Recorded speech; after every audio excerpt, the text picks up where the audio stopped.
runtii heshiiskan wuxuu ahaa heshiis hore ay dowladeena Soomaaliyeed ay la gashay shirkadda Albayrak ee Turkiga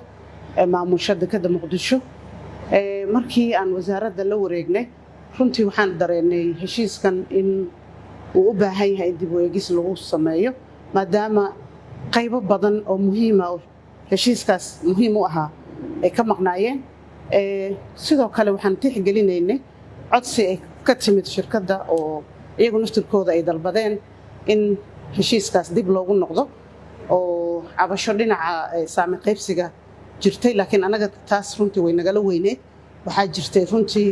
waxyaabo badan oo hawsha ku saabsan oo aan ku jirin ama aan ku qornayn xilligaas heshiiska taasaa markaa runtii xoojisay in aan xoog gelino heshiiskan inaan dib eegis ku samayno heshiisyada dekedaha waa heshiisyo caalami ah waxaad moodaa in qaybihii caalamiga ahaa inta badan oo arrimaha ku saabsan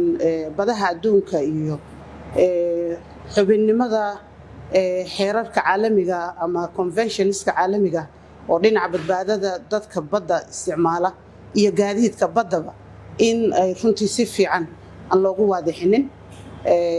waan dareemi karaa waddan ahaan sida aan nahay laakiin annaga waxaa noo suuro gashay inaan isticmaalno khubaro runtii ku takhasusay arrimahan aan ka hadlayno ama heshiisyada caalamiga ah heshiiska marka meeshaasaan marinay ilaa laga soo saaray tallaabo kasta oo aan qaadayno inay hadda ay ku caddahay heshiiskan aan maanta saxiixin